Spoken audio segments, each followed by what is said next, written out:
I mean, one thing that has remained a constant for any sort of travel, consumer-facing or B2B business is the sort of political, global, macroeconomic climate. I mean, where we are in the world today, I mean, how is that currently affecting your business, and what do you do to mediate the macro situation?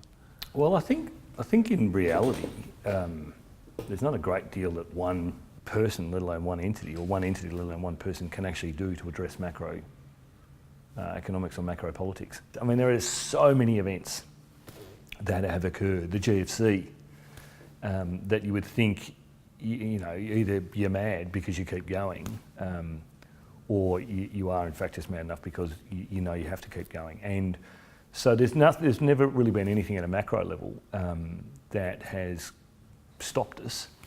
And sure, things have slowed us down sometimes, but equally, if you think about, you know, September 11 happens and people didn't travel for 3 months. Nice happens and people travelled the following day.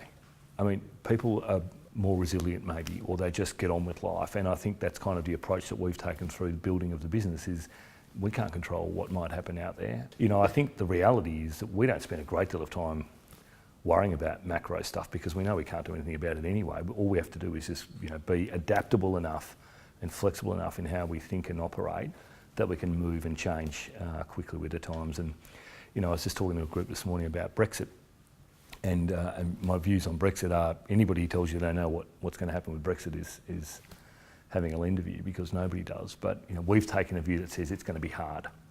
There won't be a great deal of soft things that go on post-transition. We think it'll be, you know, fairly binary in a lot of cases.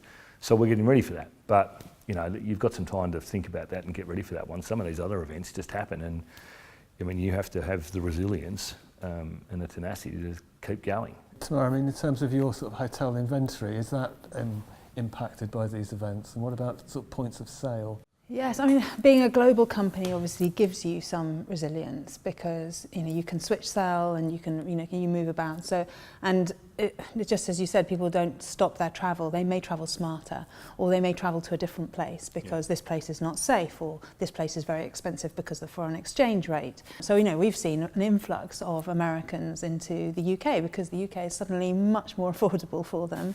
And, you know, people worrying about their European holidays in the UK because the euro is, you know, is going the other way. So, you know, having that flexibility in product so that you can switch sell and manage people's ever-changing needs from their travel is really critical to having that resilience, I think. Somebody said, funny remark the other day, like, yeah, I just wish government and the economy would stop interfering with my strategy. And I could just get on with it. Yeah. And it is, you know, you just have to be flexible and you know, be able to adapt. I mean, is there any specific technology you think that's in the market at the moment that's making this sort of need for speed easier to deliver? Or is it just sort of optimising what you've got there already?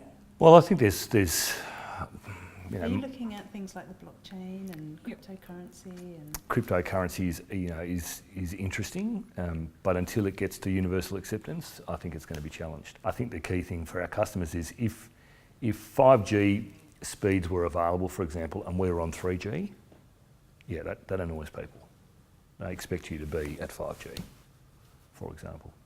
So. Okay, so it's that sort of more sort of infrastructure technology rather than sort of software technology, hardware rather than software. You know, better processing power. I mean, everything's about speed. So, you know, particularly in the content delivery game, because you get 3 seconds. I think it's. But that's right for any technology company. You know, you have your core technology, and it's critical that you keep that up to date and you don't let it get too legacy, and you pay your legacy tech debt, as they call it, off, you know, making sure that your systems are up to speed, because otherwise I think it devalues the company. Well, by default it's going to, because your customers are going to be impacted.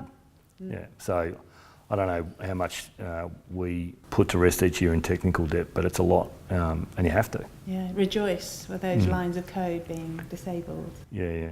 Is there any sort of innovation in the sort of software area that you're particularly interested in at the moment in terms of what it can do for your end users? I think what's interesting about thinking about vans is that obviously, as a business, as a B2B play, you know, we've seen the value in it for a very long time, and I think lots of businesses are now seeing the value. I don't think that's an issue. What's been interesting is that over the last 2 years, actually customers are getting used to it as well. And there are apps now, and with Monzo, that's a virtual card. Yeah. They've actually sent out a physical card, but it's going to be a virtual card as well.